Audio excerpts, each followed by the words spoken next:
हिंदू मान्यता के अनुसार साल में 12 अमावस्या पड़ती है, लेकिन फागुन माह के कृष्ण पक्ष में पड़ने वाली अमावस्या एवं सावन में पड़ने वाली अमावस्या का विशेष महत्व है।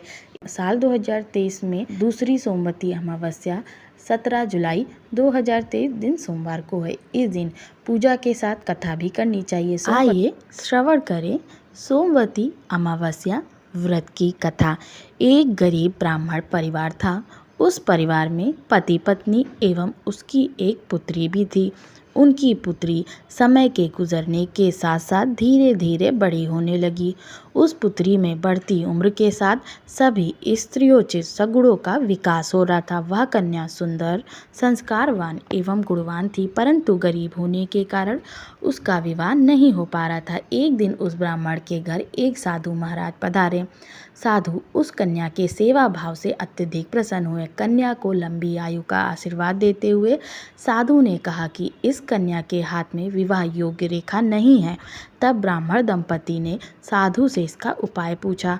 कन्या ऐसा क्या करे कि उसके हाथ में विवाह योग बन जाए। साधु महाराज ने कुछ देर विचार करने के पश्चात अपनी अंतर्दृष्टि में ध्यान करके बताया कि कुछ ही दूरी पर एक गांव में सोना नाम की एक धोबिन महिला है। अपने बेटे और बहू के साथ रहती है, जो बहुत ही आचार विचार एवं संस्कार संपन्न तथा पतिपरायण है। यदि यह कन्या उस धोबिन की सेवा करे और वह महिला इसकी शादी में अपने मांग का सिंदूर लगा दे तथा उसके बाद इस कन्या का विवाह हो जाए तो इस कन्या का वैधव्य योग मिट सकता है। साधु ने यह भी बताया कि वह महिला कहीं बाहर आती जाती नहीं है। यह बात सुनकर ब्राह्मणी ने अपनी बेटी से धोबिन की सेवा करने का प्रस्ताव रखा। अगले दिन से ही कन्या प्रातःकाल ही उठकर सोना धोबिन के घर जाकर साफ सफाई और अन्य सारे कार्य करके अपने घर वापस आने लगी। एक दिन सोना धोबिन अपनी बहू से पूछती है कि तुम तो सुबह ही उठकर सारे काम कर लेती हो और पता भी नहीं चलता। बहू ने कहा, माँ जी, मैंने तो सोचा कि आप ही सुबह उठ के सारे काम को खत्म कर लेती हैं, मैं तो देर से उठती हूँ। यह सब जानकर दोनों सास बहू घर की निगरानी करने लगे और कौन है जो सुबह ही घर का सारा काम करके चला जाता है, इसका पता लगाएं। कई दिनों के बाद धोबिन ने देखा कि एक कन्या मुंह ढके अंधेरे में घर में आती है और सारे काम करने के बाद चली जाती है। जब वह जाने लगी तो सोना धोबिन पूछने लगी कि आप कौन हैं और इस तरह छुपकर मेरे घर की चाकरी क्यों करती हैं। तब कन्या ने साधु द्वारा कही गई सारी बात बताई। सोना धोबिन पतिपरायण थी, अतः उसमें तेज था।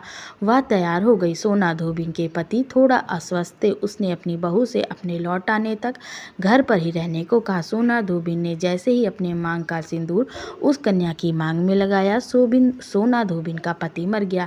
उसे इस बात का पता चल गया। वह घर से निराजल ही चली थी, यह सोचकर कि रास्ते में कहीं पीपल का पेड़ मिलेगा तो उसे भवरी देकर और उसकी परिक्रमा करके जल ग्रहण करूंगी। उस दिन सोमवती अमावस्या थी। ब्राह्मण के घर मिले पुए पकवान की जगह उसने ईंट के टुकड़ों से 108 बार भवरी देकर 108 बार पीपल के पेड़ की परिक्रमा की और उसके बाद जल ग्रहण किया। ऐसा करते ही उसके पति के मृत शरीर में वापस जान आ गई।